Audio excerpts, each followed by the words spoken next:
Bulletin का आगाज करें अहम खबर से। साबिक टेस्ट क्रिकेटर मोहम्मद यूसुफ ने कौमी टीम के सिलेक्टर के ओहदे से मुस्ताफी होने का ऐलान कर दिया। मोहम्मद यूसुफ का कहना है कि वो जाती वजूहात की बिना पर ओहदे से मुस्ताफी हो रहे हैं। इस पर हम बात करेंगे। हमारे साथ मौजूद है नुमाइंदा जीनियस सोहेल इमरान। सोहेल इमरान, ये बताइएगा, हालिया परफॉर्मेंस जो थी, क्या वो वजह बनी, या दौरा इंग्लैंड में यूसुफ की बात को अहमियत नहीं दी गई, वो वजह बनी? अंदर की बात क्या है?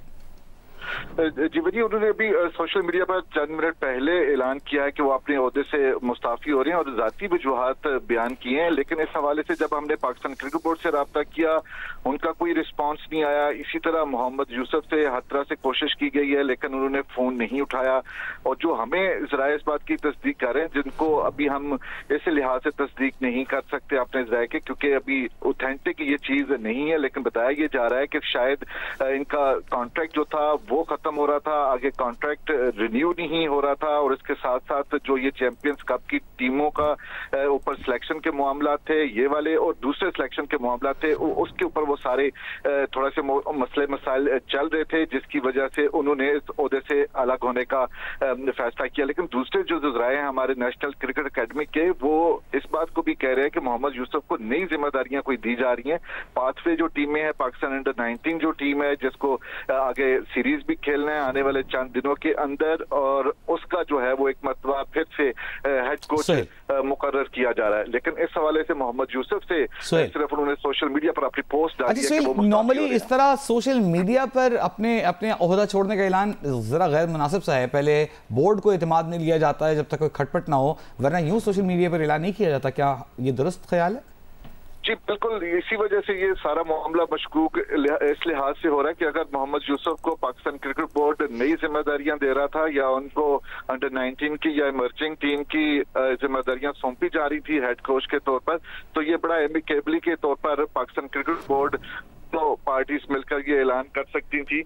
लेकिन अब चूंकि इस वाले से कोई राब्ता नहीं हुआ है मोहम्मद यूसुफ से, या पाकिस्तान क्रिकेट बोर्ड ने खुद से अनाउंसमेंट नहीं किया, तो इसलिए इस खबरों को तकवीयत ज्यादा मिलती है। ज्यादा शुकूक व शुबहात का इजहार किया जा रहा है कि कुछ ऐसे मामला थे सिलेक्शन को लेके जो चैंपियंस कप की टीमें थी, और उसके लिहाज से और आइंदा जो टीमें पाकिस्तान की जिनका चुनाव हुआ है उसके ऊपर थोड़े से इख्तलाफात थे, जिसकी वजह से मोहम्मद यूसुफ जो हैं वो अलग हुए हैं। हालांकि इसके ऊपर बड़े अच्छे तरीके ठीक है। साबिक टेस्ट क्रिकेटर मोहम्मद यूसुफ ने कौमी टीम के सिलेक्टर के ओहदे से मुस्ताफी होने का ऐलान किया है, और उन्होंने कहा है कि वो जाती वजूहात की बिना पर ओहदे से मुस्ताफी हो रहे हैं। इस हवाले से सोहेल इमरान हमें अपडेट कर रहे थे, बहुत शुक्रिया।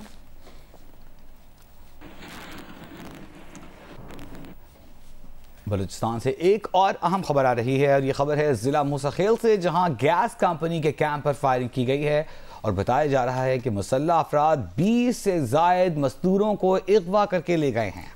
मुसल्लह अफराद ने तामीराती काम में ज़ेरे इस्तेमाल 8 बुलडोजर्स को भी नजरे आतिश कर दिया है।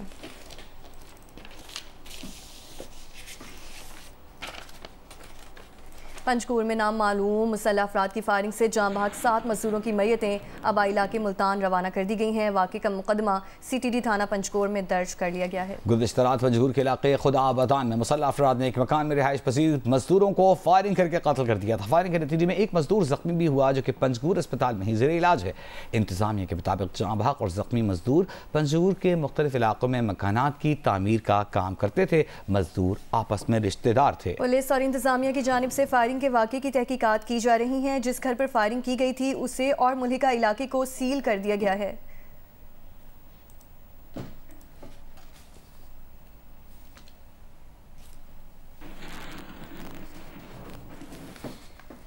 और बलूचिस्तान के जिला पंचकूर में दहशतगर्दों के हाथों जाँ बहक 7 मजदूरों का ताल्लुक मुल्तान की तहसील शुजाबाद से है। पुलिस के मुताबिक तमाम जाँ बहक मजदूर आपस में रिश्तेदार थे और मजदूरी की गर्ज से इकट्ठे होकर पंचकूर गए थे, जहां दहशतगर्दी का शिकार हो गए। 7 मजदूर का ताल्लुक इंतहाई गरीब घराने से था। इत्तला मिलने पर घरों में कोहराम बरपा हो गया है। हमारे बच्चे हैं, मेरा भतीजा है, मेरा मामू का लड़के है, मेरा खाला का लड़का है, इतने बेबस हो गए, इतने जालिम लोग हैं कि सातों के साथ शहीद कर दिए उन्होंने। इलाके में फिजा सोगवार है। मकतूलीन के वर्सा ने अपील की है कि उनके प्यारों की लाशें जल्द अज जल्द उन तक पहुँचाई जाएं। दूसरी जानिब इंतजामिया के मुताबिक तमाम लाशें खुसूसी तैयारे के जरिए मुल्तान लाई जाएंगी, जहाँ से एम्बुलेंसेज के जरिए आबाई इलाकों को मुंतकिल किया जाएगा। SP पंजगूर फाजिल बुखारी के मुताबिक गुज़िश्ता रोज पंजगूर के इलाके खुदाबादान के अब्दुर्रहमान मोहल्ले में नामालूम मुसल्लह अफराद ने एक घर में घुसकर फायरिंग कर दी थी, जिसके नतीजे में वहाँ क़याम पजीर 7 मजदूर साजिद, शफीक, फयाज, इफ्तिखार, खालिद, सलमान, अल्लाह वसाया जाँ भाग, जबकि एक मजदूर जख्मी हो गया था।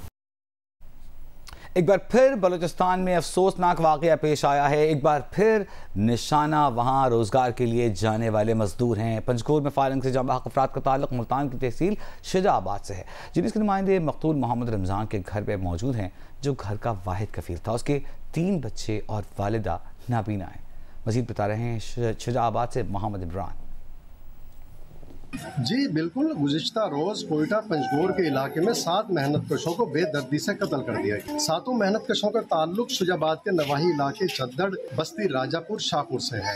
इस वक्त हम मौजूद हैं रमजान के घर। रमजान के 3 बेटे हैं। एक बच्चे की उम्र 3 साल, दूसरे बच्चे की उम्र 7 साल, जबकि तीसरे बच्चे की उम्र 10 साल है। रमजान की वालदा नाबीना है।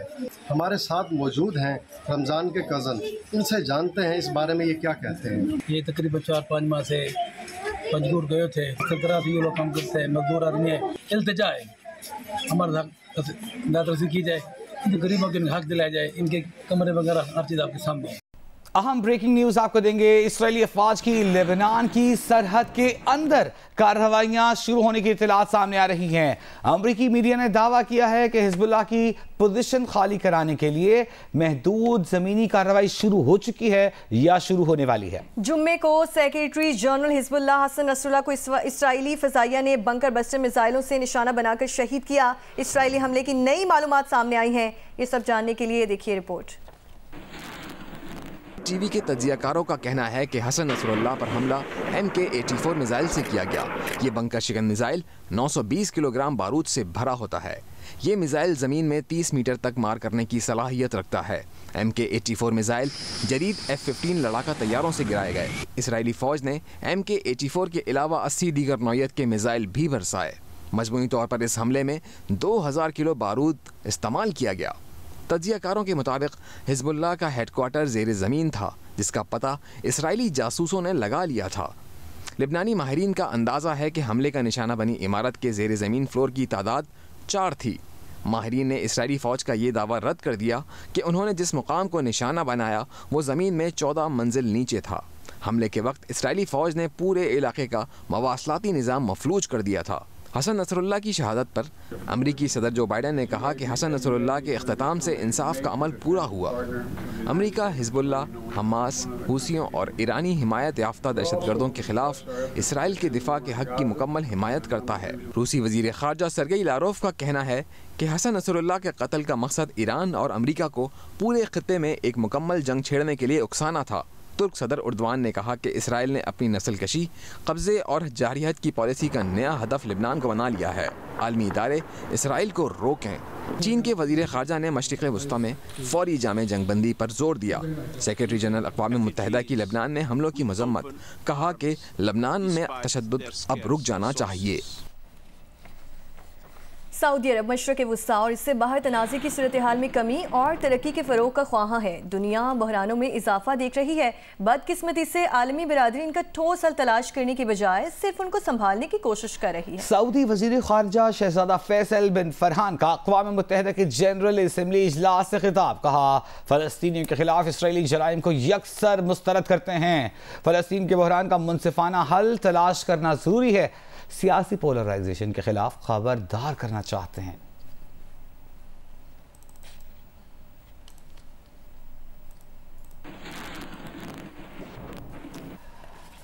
एक और अहम खबर आप तक पहुंचाएंगे। तर्जुमान दफ्तर खारजा का कहना है कि पाकिस्तान मशरिक़ वस्ता में बढ़ती इसराइली मुहिम जुई की मजम्मत करता है। तर्जुमान दफ्तर खारजा ने कहा कि आबादियों पर हमले और आलमी कवानीन की पामाली तशवीशनाक है। तर्जुमान दफ्तर खारजा ने मजीद कहा कि इसराइल लबनान की शहरी आबादी को निशाना बनाने में मसरूफ़ है। इसराइल लबनान के इस्तेहकाम और सलामती को नुकसान पहुँचाने में मसरूफ़ है।